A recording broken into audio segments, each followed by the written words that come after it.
Hello everyone, welcome back to another interesting video on your channel. In the last part of MPT8 Work 2 History Marathon, we discuss the Indus Valley civilization. Today we are continue our journey in intro incident Indian society and discuss of Vedic citizen. Hello everyone, कैसे हैं आप सभी। तो आज हम बात करने वाले हैं MPT8 वर्ग 2 इतिहास मैराथन। पिछली क्लास में हमने देखा था कि प्राचीन भारत में एक जो व्यक्ति होता है उसका निर्माण कैसे होता है, उसकी कैसे अवस्था बदलती है, किस तरीके से वो होता है। तो कल हमने देखा था कि सिंधु घाटी सभ्यता को हमने अध्ययन किया था उसको, जिसमें हमने वैदिक सभ्यता को इन 15,000 टू 600 ईसा पूर्व ऑफ बिफोर क्राइस्ट के रूप में देखा था। आज हम देखने वाले हैं वैदिक सभ्यता क्या होती है। आई होप आपने कल का वीडियो देखा होगा। प्लीज़ अगर आपने वो वीडियो नहीं देखा हो मैराथन, तो प्लीज़ आप जाके देखिएगा। चलिए हम नेक्स्ट टॉपिक पे जाते हैं। नेक्स्ट टॉपिक है वैदिक सभ्यता। हेलो एवरीवन, क्या आपने कल MPT8 वर्ग 2 पात्रता परीक्षा के बारे में अगर संपूर्ण जानकारी चाहिए तो आप प्लीज़ चैनल को जाके सब्सक्राइब कर लीजिएगा और बेल आइकन को ऑन कर लीजिएगा ताकि आपके ऊपर सारी इन्फॉर्मेशन आपको सबसे पहले मिले। चलिए, कल हमने पढ़ा था कि सिंधु घाटी सभ्यता क्या होती है। आज हम पढ़ने वाले हैं वैदिक सिविलाइजेशन, इट्स टू वैदिक सभ्यता। चलिए डिस्कस करते हैं वैदिक सभ्यता की ओर। ओके, आज हम देखने वाले हैं वैदिक सभ्यता, इट्स टू वैदिक सिविलाइजेशन।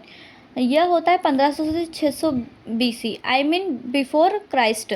आप सभी को कल पता चला होगा कि वैदिक सभ्यता में जो सभ्यता होती है पहले बिफोर क्राइस्ट टू ईसा पूर्व की पहले जो भी सिचुएशन होती है वो माइनस में चलती है।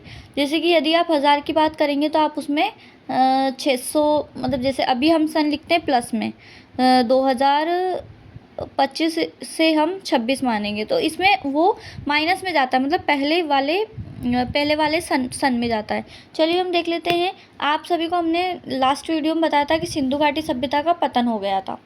आई होप सो आपको इस वीडियो में समझ में आ गया होगा। यदि आपको कुछ टॉपिक समझ में नहीं आया तो प्लीज़ कमेंट कर दीजिएगा। सिंधु घाटी सभ्यता के पतन के बाद जिस नवीन सभ्यता का उदय हुआ उसे वैदिक सभ्यता कहा गया।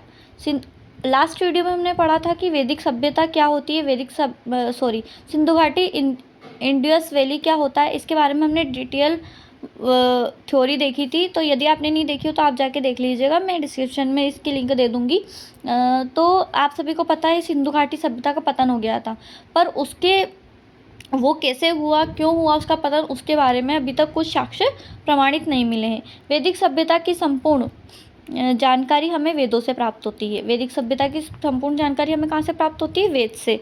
इसलिए इस वैदिक सभ्यता को संस्कृति भी माना जाता है। वैदिक संस्कृति के संस्थापक आर्य को माना जाता है। सबसे पहले यदि हम बात करें history of the father of India, हमने पढ़ा था हिस्टोडोनिया को हमने हिस्ट्री ऑफ द फादर कहा था। तो आज हम बात करने वाले हैं संस्थापक किसे कहा जाता है।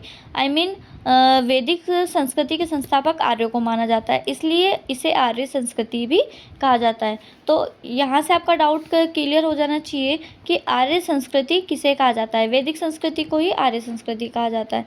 नेक्स्ट टॉपिक है आर्य कौन थे आर्य कहाँ से आए थे, तो इसके बारे में भी हम देखेंगे।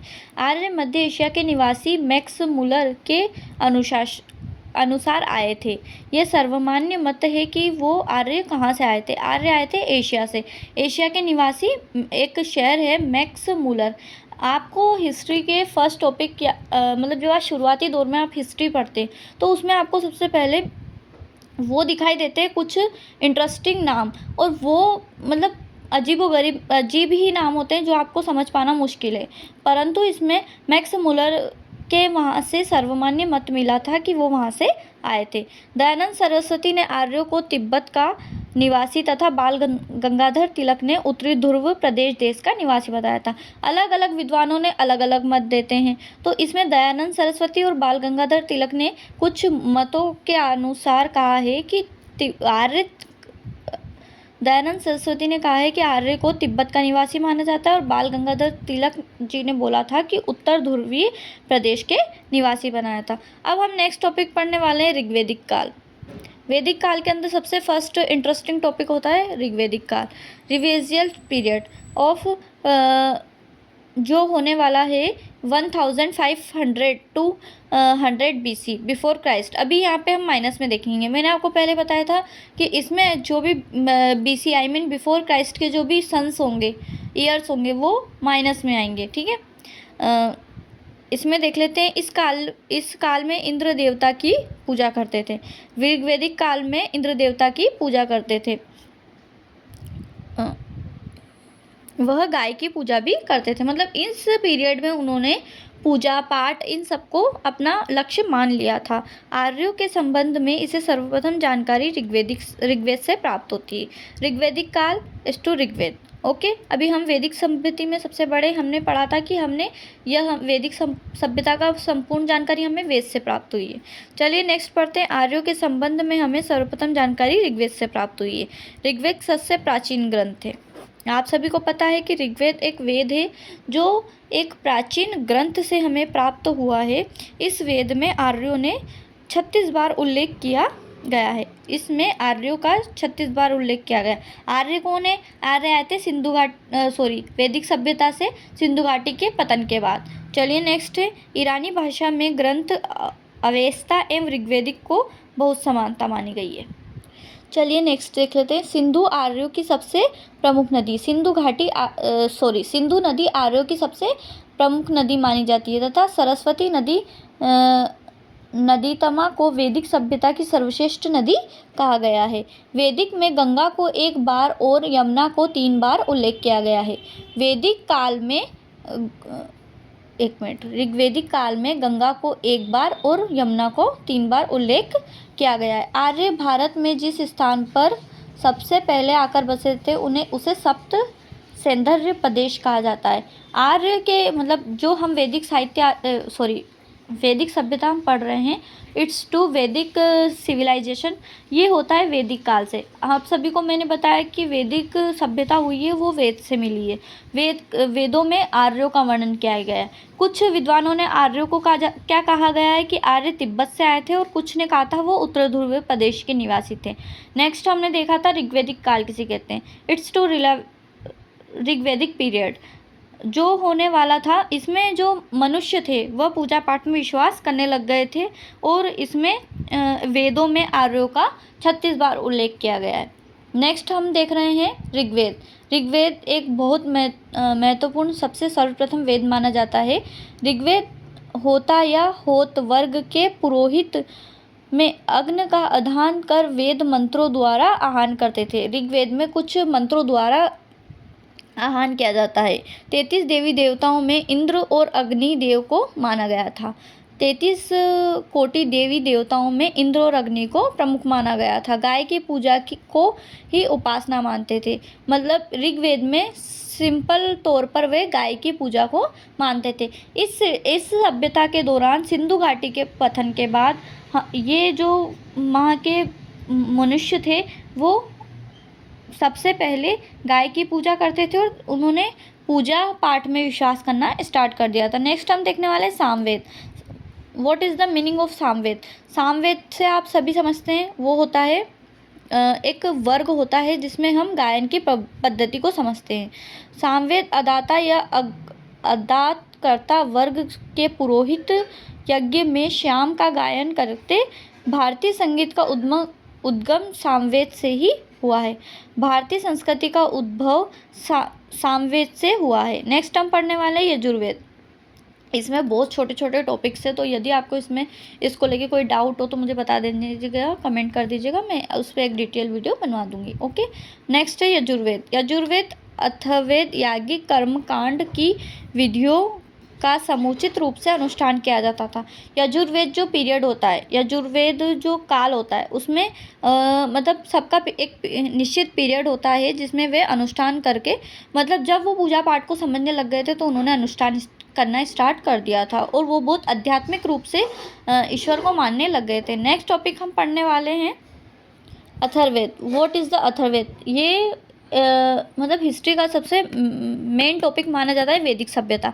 सबसे पहले आप सभी को मैंने बताया था, सबसे पहले आई थी सिंधु घाटी सभ्यता, उसके बाद आया वैदिक सभ्यता। नहीं, सिंधु घाटी सभ्यता में ही हड़प्पा और मोहनजोदड़ो की कुछ साक्ष्य मिले थे, उसके बाद आया है वैदिक सभ्यता। सिंधु घाटी सभ्यता के पतन के बाद आया है वैदिक सभ्यता। वैदिक सभ्यता आर्यों से मिली थी, अभी हमने पढ़ा था, हम रिपीट बार बार नहीं करेंगे, आप प्लीज़ वीडियो को स्टॉप करके पीछे करके देख लीजिएगा। नेक्स्ट हम टॉपिक पढ़ेंगे अथर्ववेद। अथर्ववेद ब्राह्मण यज्ञ को निरीक्षण, यंत्र तंत्र, जादू टोना आदि का ज्ञान अथर्ववेद में मिलता है। मतलब अथर्ववेद में निरीक्षण, यंत्र तंत्र और इन सब चीज़ों का उल्लेख होता है, जिसमें जादू टोना को प्रदर्शित किया गया था। नेक्स्ट है सामाजिक जीवन। What is the socialization theory, क्या थी उनकी, तो ये हम पढ़ने वाले हैं। नेक्स्ट है परिवार या कुल समाज की आधारभूत इकाई थी। परिवार कुल और समाज की एक इकाई बन गई थी, किंतु नारी को भी सम्मान प्राप्त हो गया था। ऋग्वेद के सामाजिक जीवन में जो वेद थे, जब उनका प्रचलन हुआ तो एक नारी को सम्मान की दृष्टि से देखा जाता था।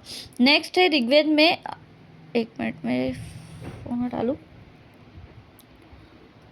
ओके।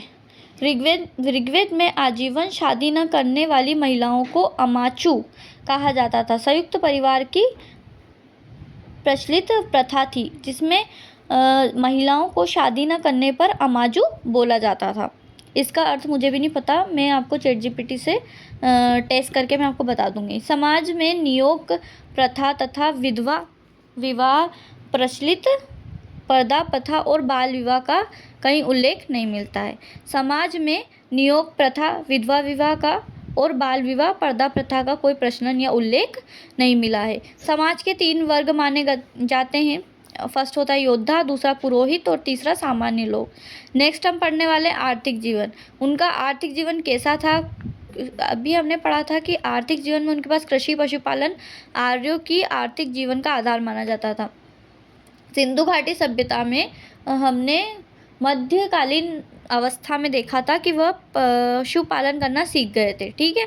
कृषि योग्य भूमि को उर्वरा कहा जाता था। ऋग्वैदिक काल में गाय को सबसे उत्तम धन समझा जाता था, गाय को अधन्या कहा जाता था। चलिए नेक्स्ट टॉपिक देखेंगे। नेक्स्ट टॉपिक है, सबसे पहले जब हमने पढ़ा था कि ऋग्वैदिक काल में गाय को सर्वप्रथम पूजा जाता है। एक मिनट में पानी पी लूँ। जी हाँ, ऋग्वैदिक काल में हमने देखा था कि गाय को सर्वप्रथम पूजा जाने लग गया था। परंतु जब हम बात करते हैं आर्थिक जीवन के रूप में, तो आर्थिक जीवन में घोड़ों का भी प्रमुख साधन माना गया था। ऋग्वैदिक काल में आर्यों द्वारा सर्वप्रथम तांबे एवं धातु का प्रयोग किया जाने लग गया था। आर्य का जीवन एक पशुचारक की तरह था। इस काल में 3 देवी देवताओं की पूजा की जाती है। पहला इंद्रदेव, अग्निदेव और वरुण देव। तीसरा है धार्मिक जीवन। सभी, यदि हम बात करते हैं सिंधु घाटी सभ्यता की, तो उसमें सामाजिक, आर्थिक और सांस्कृतिक के बारे में पता चलता था, परंतु इसमें धार्मिक मान्यताओं के अनुसार धार्मिक जीवन को भी शामिल किया गया। नेक्स्ट है ऋग्वैदिक आर्यों के प्रमुख देवता इंद्र थे। इंद्र को पुरंतर भी कहा जाता था। इंद्र वर्षा के देवता, युद्ध के नेता माने जाते थे। अग्नि मनुष्य एवं देवता के बीच मध्यस्थ संपर्क स्थापित करने वाला देवता माना जाता था। वरुण समुद्र के देवता माने जाते थे। सरस्वती नदियों की देवी थी। इंद्र के बाद पृथ्वी पर दूसरा सबसे प्रमुख देवता अग्नि को माना जाता था। इंद्र के बाद अग्नि को सबसे दूसरा प्रमुख देवता माना जाता था, जिसमें अर्यानी को जंगल देवी कहा जाता था। नेक्स्ट है उत्तर वैदिक काल। ओके, उत्तर वैदिक काल को 1000 से 600 BC ईसा पूर्व कहा जाता था। भारतीय इतिहास में इस अवधि को, जिसमें सामवेद, यजुर्वेद, अथर्ववेद तथा ब्राह्मण ग्रंथों और अरण्यों एवं उपनिषद होते हैं, उपनिषदों की रचना हुई, उसे उत्तर वैदिक काल माना जाता है। चलिए नेक्स्ट क्वेश्चन पर बढ़ते हैं। सो हेलो एवरीवन, यदि आपको हमारी वीडियो पसंद आ रही है तो प्लीज़ लाइक, शेयर, कमेंट करते हुए जाना। मैं चैनल बार बार इसलिए नहीं दिखा रही हूँ क्योंकि स्टडी में फालतू का पॉइंट बनता है और लोग कमेंट करते हैं, इसलिए मैं आपको जनरली पढ़ा रही हूँ। प्लीज़ यदि आपको ये वीडियो पसंद आए तो लाइक, शेयर, सब्सक्राइब कर देना। नेक्स्ट है, इस सभ्यता का मुख्य केंद्र मध्य देश, दिल्ली और गंगा यमुना दोआब का उत्तरी भाग था। मगध और अंग जनपद इस सभ्यता के अलग थे। मगध और अंग जनपद इस सभ्यता में दोनों अलग अलग माने जाते थे। उत्तर वैदिक सभ्यता की प्रमुख विशेषता थी लोहे का प्रयोग, वर्ण व्यवस्था एवं जटिल अन्य राज्यों का उदय एवं धार्मिक कर्मकांड एवं सभ्यता उच्च स्तर पर प्राप्त थी। सामाजिक जीवन यदि हम बात करें तो उत्तर वैदिक कालीन में 4 वर्गों में बांटा जाने लग गया। इसको हम वर्ण व्यवस्था के तो रूप में हम चलिए इसको देखते हैं कि उत्तर वैदिक कालीन में समाज को कितने वर्गों में बांटा गया था। तो उत्तर वैदिक काल में समाज को 4 वर्गों में बांटा गया था। तो 4 वर्ग है ब्राह्मण, वैश्य, क्षत्रिय और शूद्र। आप सभी इसका एसेस ले लीजिएगा। यदि आपको पढ़ने में दिक्कत हो रही हो तो मैं 2 मिनट पॉज कर लेती हूँ, ठीक है। चलिए वापस आ जाते हैं अपने टॉपिक के ऊपर। तो 4 वर्गों में बांटा गया था, जिसमें ब्राह्मण, क्षत्रिय, वैश्य और शूद्र को माना गया था। ब्राह्मणों को समाज का सर्वोच्च स्थान प्राप्त था। ब्राह्मण जो एक जाति थी, कुल थी, वर्ग था, उसे समाज में सर्वोच्च स्थान प्राप्त था। इस काल में वर्ण व्यवस्था कर्म पर आधारित न होकर जाति पर आधारित हो गई थी। नेक्स्ट है महिलाओं की स्थिति में गिरावट आ गई थी। बहुविवाह, विधवा विवाह का प्रचलन हो गया था। मतलब उत्तर वैदिक काल में महिलाओं की स्थिति में गिरावट आ गई थी, जिसमें बहुविवाह, विधवा विवाह का प्रचलन हुआ। योजना एवं आश्रम का प्रारंभ हो गया था। नेक्स्ट है इस काल में विवाह संस्कार विकसित हुआ तथा मनुस्मृति में 8 विवाहों का उल्लेख किया जाता है। उत्तर वैदिक काल में तीन देवताओं की प्राथमिकता बताई गई थी। इसमें मैंने आपको आगे बताया था कि इंद्र देवता, वरुण देवता और अग्नि, इन तीनों को मुख्य देवता माना जाता है। नेक्स्ट हम पढ़ने वाले टॉपिक उत्तर वैदिक कालीन विवाह। नेक्स्ट हम देखने वाले हैं उत्तर वैदिक कालीन विवाह। ब्राह्मण विवाह, देव विवाह, आर्य विवाह, प्रजापत्य विवाह, असुर विवाह, गंधर्व विवाह, अनुमति के बिना गुप्त रूप से करने वाला विवाह, राक्षस विवाह, पेशाच विवाह। ठीक है, चलिए इनको बहुत एक्सप्लेन में पढ़ लेते हैं। ब्राह्मण विवाह क्या होता है? दहेज सहित उसी श्रेणी के पुरुष के साथ कन्या का विवाह करना, दहेज देकर किसी का विवाह करना, तो वो उच्च श्रेणी में विवाह करना ब्राह्मण विवाह कहलाता था। देव विवाह, यज्ञकर्ता पुरोहित के साथ कन्या का विवाह करना देव विवाह कहा जाता था। आर्य विवाह, वधू के संरक्षक के रूप में एक जोड़ी गाय और बैल देने होते थे। मतलब आर्य में जो विवाह होता था उसमें वधू के संरक्षक को, वधू को जो जिसको सौंपते थे, उन्हें एक जोड़ी गाय और बैल देना होता था। प्रजापत्य विवाह होता है बिना दहेज के योग्य वर से कन्या का विवाह करना, उसे बोलते हैं प्रजापत्य विवाह। ये सबसे बेस्ट लगा। नेक्स्ट है असुर विवाह। इस विवाह में कन्या को उसके पिता से क्रय दिया जाता था। गंधर्व विवाह, इसमें कन्या को वर परस्पर प्रेम विवाह कर माता पिता की अनुमति के बिना गुप्त रूप से विवाह किया जाता था, जिसे हम अभी लव मैरिज कहते हैं, और उसे लव जिहाद भी कहा जाता था। उसे पुरातात्विक वैदिक सभ्यता में गंधर्व विवाह कहा जाता था। ठीक है, नेक्स्ट हम पढ़ लेते हैं राक्षस विवाह। कन्या का अपहरण करके उसकी इच्छा उपरुक्त विवाह करना राक्षस विवाह कहलाता है। पेशाच विवाह, इसमें कन्या को नशा युक्त पदार्थ पिलाकर या सोई हुई कन्या अर्ध विक्षिप्त अवस्था में शारीरिक संबंध स्थापित किया जाता था। मैंने आप सभी को बताया था वर्ण व्यवस्था के अंतर्गत 4 वर्ग बताए गए हैं, जिसमें ब्राह्मण, क्षत्रिय, शूद्र और वैश्य शामिल थे। चलिए नेक्स्ट टॉपिक पढ़ते हैं। नेक्स्ट टॉपिक है उत्तर वैदिक काल में लोहे का प्रयोग हो गया था। आर्थिक एवं धार्मिक व्यवस्था यदि हम देख लेते हैं तो उत्तर वैदिक काल में कृषि आर्यों का मुख्य व्यवसाय बन गया था। जो चावल, उड़द आदि अनाजों को उगाया जाता था। उत्तर वैदिक काल में कृषि भूमि को सीता कहा जाता था। तथा हल को लागल कहा जाता था। उत्तर वैदिक काल में 1000 ईसा पूर्व में सर्वप्रथम लोहे का प्रयोग किया जाता था। लोहे के प्रयोग ने कृषि को प्रोत्साहित किया जाता था। नेक्स्ट हम पढ़ लेते हैं उत्तर वैदिक काल में मुद्रा का प्रचलन हो गया था, जिसमें वस्तु विनिमय द्वारा किया जाता था। मतलब पहले किसी वस्तु के बदले किसी धान के बदले धान दिया जाता था, अब लेन देन का हो गया था, वस्तु विनिमय द्वारा हो जाता था। उत्तर वैदिक काल में पुरुषों के देवता रुद्र को और अब शिव को शिव के रूप में पूजा जाता था। उत्तर वैदिक काल में पशुओं के देवता रुद्र को अब शिव के रूप में पूजा जाता है। उत्तर वैदिक काल में मूर्ति पूजा प्रारंभ हो गया मूर्ति पूजा का प्रचलन प्रारंभ हो गया था। नेक्स्ट है उत्तर वैदिक काल में लोहे का प्रचलन उत्पादन हो गया था, जिसमें जनपद हुए और राज्यों का आरंभ हो गया था। सो हेलो एवरीवन, आज का टॉपिक हम यहीं ख़त्म करते हैं, जिसमें हमने वैदिक सभ्यता का पूरा प्रचलन देखा कि वैदिक सभ्यता क्या होती है।